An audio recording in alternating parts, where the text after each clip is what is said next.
Hi friends, welcome to English Study Point. Friends, today I am going to talk about popular magazines and journals. So friends, सबसे पहले बात करते हैं Spectator के बारे में.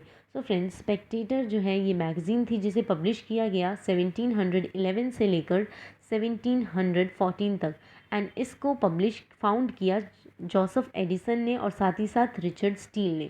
फ्रेंड्स, इसे भी ध्यान रख लेना, स्पेक्टेटर को जो है एक वीक में 3 बार पब्लिश किया जाता था, Tuesdays, Thursdays and Saturdays. Please remember this. Then बात करते हैं जेंटलमैन्स मैगज़ीन के बारे में. ये 1731 से लेकर 1907 तक पब्लिश किया गया एंड इसे जो है फाउंड किया था एडवर्ड केव ने. It was the first to use magazine. कि ये जो जेंटलमैन्स मैगज़ीन ऐसी पहली मैगज़ीन थी जिसमें सबसे पहली बार यूज़ किया था वर्ड मैगज़ीन को. एंड ये जो वर्ड है मैगज़ीन, ये फ्रेंच वर्ड से आया, फ्रेंच वर्ड स्टोर हाउस से आया. It was the first to use magazine derived from a French word storehouse. Periodical which for the first time use the word magazine. कि ये जो gentleman magazine था ये एक पेरियोडिकल था जिसने जो है सबसे पहली बार वर्ड मैगज़ीन को यूज़ किया. This magazine is first magazine in which magazine word was first use. Samuel Johnson became a regular writer in Gentleman's magazine. Very important, please remember this कि सैमुअल जॉनसन जो थे वो ऐसे पहले एक तरीके के रेगुलर राइटर थे, यानी वो डेली बेसिस पर जो है इस मैगज़ीन के लिए कंट्रीब्यूशन दिया करते थे, यानी लिखा करते थे. Samuel Johnson became a regular writer in Gentleman's Magazine. Then अब हम बात करते हैं लंदन मैगज़ीन के बारे में. ये जर्नल जो है 1732 से लेकर 1785 तक पब्लिश किया जाता था. जर्नल इन विच आर्ट लिटरेचर आर्टिकल्स वर पब्लिश. कि ये जो जर्नल था इसमें आर्ट लिटरेचर और आर्टिकल्स जो है पब्लिश किए जाते थे. मेन कंट्रीब्यूटर्स कौन कौन थे? सबसे पहला था William Wordsworth, then William S Burroughs, then John Keats. Please remember this. Then अब हम बात करते हैं मंथली रिव्यू के बारे में. इस पेरियोडिकल को 1749 से लेकर 1845 तक पब्लिश किया जाता था. This periodical was first founded by Ralph Griffiths. Please remember this. ये जो पेरियोडिकल था इसे फर्स्ट किसने फाउंड किया? रैल्फ ग्रिफिथ्स ने. First periodical in England to offer reviews. कि ये ऐसा पहला पेरियोडिकल था इंग्लैंड में जिसने रिव्यूज़ को ऑफ़र किया. It feature the novelist. ये जो रिव्यू था ये नॉवलिस्ट को फीचर करता था एंड साथ ही साथ पोएट ओलिवर गोल्डस्मिथ को एज एन अर्ली कंट्रीब्यूटर. कि इस पेरियोडिकल में नॉवलिस्ट को फीचर किया जाता था और साथ ही साथ पोएट ओलिवर गोल्डस्मिथ को फीचर किया गया क्योंकि वो जो थे अर्लियर कंट्रीब्यूटर थे इस पेरियोडिकल के लिए. देन बात करते हैं रैम्बलर के बारे में. इस पेरियोडिकल को 1750 से लेकर 1752 तक पब्लिश किया गया एंड इसे जो है सैमुअल जॉनसन ने पब्लिश किया. Please remember this. Then Critical Review को 1756 से लेकर 1817 तक पब्लिश किया जाता था. इसके एडिटर थे टोबिया Smollett, Samuel Johnson, David Hume और साथ ही साथ ओलिवर गोल्डस्मिथ. देन अब बात करते हैं वॉचमैन. ये भी एक तरीके का पेरियोडिकल था. ये शॉर्ट लिव्ड पेरियोडिकल था. इसे जो है एडिट किया और साथ ही साथ इस्टेब्लिश किया सैमुअल टेलर कॉलरिज ने और प्रिंट किया नेथानियल बिग्स ने. Please remember this.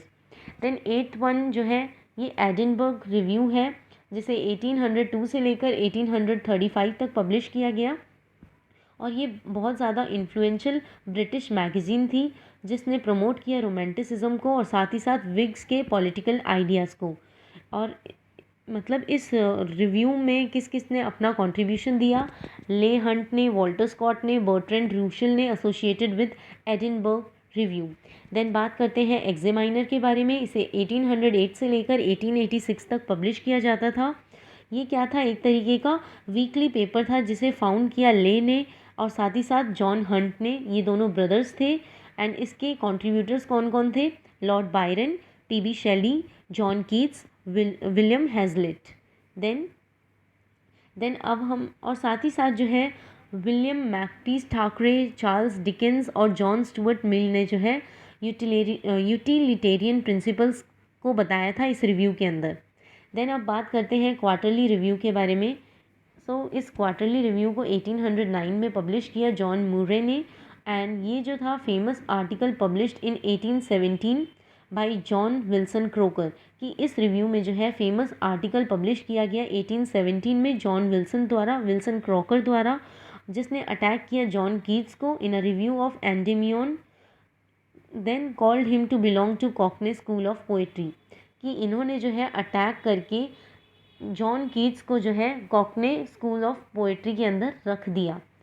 Then Shelley blame crackers article, then फिर क्या किया पीबी शेली ने जो है ब्लेम किया क्रॉकर के आर्टिकल को for bringing the death of John Keats, क्योंकि इस आर्टिकल की वजह से जो है जॉन कीट्स जो है मर गए थे। मतलब जिस तरीके से जो है इस रिव्यू में जिस तरीके से जॉन कीट्स को अटैक किया था, तो जॉन कीट्स जो है ये सब सुन के जो है कारण बताया जाता है कि जॉन कीट्स जो है इसी की वजह से मरे थे। And said it these reviews will killed John Keats, कि कहा जाता है कि इन रिव्यूज़ के थ्रू ही जॉन कीट्स की डेथ हुई थी। देन जर्म, ये भी एक तरीके का पेरियोडिकल है, मैगज़ीन है। Thoughts towards nature in art and literature, की इस पेरियोडिकल में थॉट्स बताए गए हैं टूवर्ड्स नेचर इन आर्ट और लिटरेचर। देन ये मैगज़ीन है, पेरियोडिकल है, जो कि एसोसिएटेड है प्री रेफेलाइट ब्रदरहुड से, एंड इसमें डीजी रोशेट्टी जो थे वो इसका पार्ट थे, और ये इतना सक्सेसफुल नहीं था। इसमें सिर्फ और सिर्फ 4 इश्यूज़ को पब्लिश किया गया।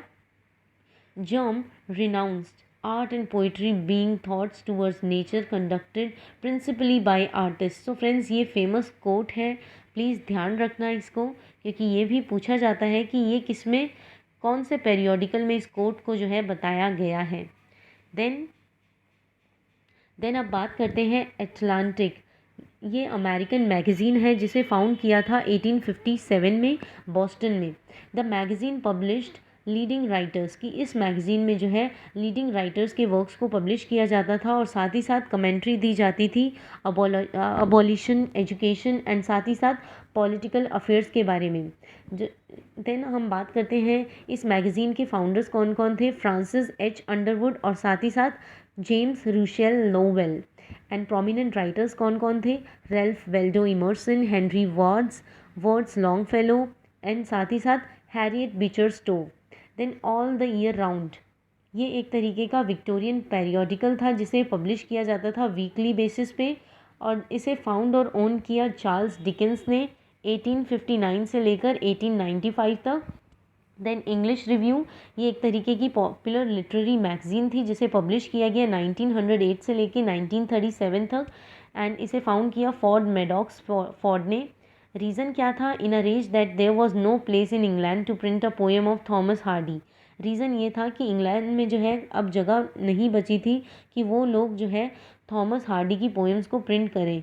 Where in his works came to be printed, ये कहा जाता है कि इंग्लैंड में जो है ऐसी जगह ही नहीं बची थी कि वो लोग जो है वहाँ के लोग थॉमस हार्डी की पोएम्स को पब्लिश करें। इसमें जो है पब्लिश किया जाता था इंग्लिश रिव्यू में उनके वर्क्स को। देन पोएट्री, ये भी एक तरीके की मैगज़ीन है, magazine of words, published in Chicago since 1912, founded by Harriet Monroe. T.S. Eliot famous poem Love Song of J. Alfred Prufrock was first published in this magazine. Please remember this, most important. Then बात करते हैं Hilda Doolittle, Robert Frost, Langston Hughes, Marianne Moore जो है इनकी इस magazine के contributors थे। Then अब बात करते हैं ईगोइस्ट की। ये एक तरीके की लिटरेरी मैगज़ीन है जिसे पब्लिश किया गया 1914 से लेकर 1919 तक। It was publishing in early modernist poetry and fiction, कि इसे अर्ली मॉडर्निस्ट पोइट्री और फिक्शन में पब्लिश किया गया, और इसे फाउंड किया था डोरा मार्सडेन ने और साथ ही साथ हैरियट शॉ वीवर ने। Ezra pound had a great influence on डोरा एंड हैरियट, कि बताया जाता है कि एजरा पाउंड का डोरा और हैरियट पे बहुत ज़्यादा इन्फ्लुएंस था। एंड इस मैगज़ीन में जो है controversial parts of James Joyce Ulysses was published. Then Blast, ये एक तरीके का मैगज़ीन है जिसे पब्लिश किया एजरा पाउंड ने और विंधम लेविस ने। देन क्राइटेरिया, ये भी एक तरीके का मतलब मंथली मैगज़ीन है, जिसे इसे जो है मतलब मंथली बेसिस पे पब्लिश किया जाता था। इसे पोइट्स ने क्रिएट किया, ड्रामेटिस्ट ने क्रिएट किया, लिटरेरी क्रिटिक टी.एस. इलियट ने मतलब इसे क्रिएट किया था। सो टी.एस. इलियट ने इसे क्रिएट किया था। Then T S. वेस्टलैंड, यानी टी.एस. इलियट की वेस्टलैंड जो है क्राइटेरिया में पब्लिश हुई थी। Then Luigi Pirandello, Virginia Woolf, E M. Forster's, W B. Yeats और साथ ही साथ एजरा पाउंड जो है वो इसके कंट्रीब्यूटर्स रहे हुए हैं। देन अब बात करते हैं स्क्रूटिनी की। ये एक तरीके का क्वार्टरली रिव्यू था, पेरियोडिकल था, जो कि फाउंड किया गया था 1932 में by L C. Knights, F R. Leavis. और एफ.आर. लिविस कौन थे? Influential 20th century literary criticism लिखा करते थे। एंड ये जो स्क्रूटिनी जो पेरियोडिकल था यानी क्वार्टरली रिव्यू था, इसे बहुत ज़्यादा वाइडली बेसिस पे रीड किया जाता था। देन अब बात करते हैं क्रिटिकल क्वार्टरली के बारे में। इसे इस्टेब्लिश किया गया 1958 में बाय सी.बी. कॉक्स और साथ ही साथ ए.ई. डायसन ने। Internationally renowned for the unique blend of literary criticism. मतलब इस क्रिटिकल क्वार्टरली में जो है मतलब literary criticism, cultural studies, poetry and fiction, cinema और मतलब टेलीविज़न का यूनिक ब्लेंड देखा जाता है। देन बात करते हैं Writers Workshop publication miscellany. Please remember this, Writers Workshop publication miscellany headed by P Lal. Then periodical, ये एक तरीके का पेरियोडिकल था पब्लिश बाय राइटर्स वर्कशॉप। इसे राइटर्स वर्कशॉप के मेंबर्स ने पब्लिश किया, फाउंड किया गया था 1958 में। It consist of a group of writers which was headed by P Lal, कि जिसे पी लाल ने हेड किया था। उन राइटर्स को जो है मतलब इसमें रखा गया है, यानी वो लोग ही मतलब इस पेरियोडिकल में अपने वर्क्स पब्लिश किया करते थे। P Lal agreed in principles that English had proved its ability, कि कहा जाता है कि पी लाल ने ये बताया कि इंग्लिश लोगों ने अपनी एबिलिटी को मतलब प्रूव कर दिया है अपनी लैंग्वेज के थ्रू।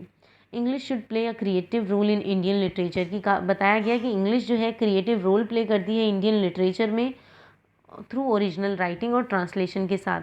और इसे इसलिए पब्लिश किया गया था क्योंकि प्रमोट करना था इंडियन राइटिंग इन इंग्लिश को। और इन्होंने पायनियर किया systematic publication of classical translation of Indian regional language literature into English. Then miscellany publish from Writers Workshop, please remember this. Then बात करते हैं TESOL quarterly. This is specially for teachers who are teaching English language, कि ये जो था ये उन teachers के लिए था जो कि इंग्लिश लैंग्वेज में पढ़ाया करते हैं टू दो students whose native language is not English, कि उन टीचर्स के लिए था जो कि इंग्लिश लैंग्वेज में पढ़ाया करते हैं बट उन स्टूडेंट्स की जो है नेटिव लैंग्वेज नहीं हुआ करती थी। International association which is known as teachers of English to speakers of other languages, कि कहा जाता है कि इसमें जो है उन टीचर्स के रिव्यूज़ के बारे में बताया जाता था जो टीचर्स जो है उन स्टूडेंट्स को पढ़ाते हैं इंग्लिश में जिनकी नेटिव लैंग्वेज इंग्लिश नहीं हुआ करती। This is the largest professional organisation for teachers of English, please remember this, कि ये एक तरीके की लार्जेस्ट प्रोफेशनल ऑर्गेनाइजेशन है इंग्लिश टीचर्स के लिए as a second language. They publish journal which fosters inquiry into English language. इसमें जो है इस तरीके के जर्नल को पब्लिश किया जाता है जो कि इंग्लिश लैंग्वेज को फॉस्टर करते हैं, इंग्लिश लैंग्वेज टीचिंग को और साथ ही साथ लर्निंग को इंक्वायरी को फॉस्टर करते हैं। दे शेयर देयर रिसर्च फाइंडिंग्स, इसमें जो है रिसर्च फाइंडिंग्स को शेयर किया जाता है, आइडियाज़ और रिलेशनशिप्स को एक्सप्लोर किया जाता है इंग्लिश लैंग्वेज की फील्ड में। F.R. Lewis and Q.D. Lewis launched a journal devoted to the moral centrality of English studies, कि इसे जो है मतलब F.R. Lewis और O.D. Lewis ने लॉन्च किया था जो कि डिवोटेड था moral centrality of English studies के लिए। देन फ्रेंड्स इसी के साथ ये लेक्चर ओवर होता है। And friends please don't forget to like, share, comment and subscribe. Hope this lecture will help you in your UGC NET English literature exams. Thanks friends for watching.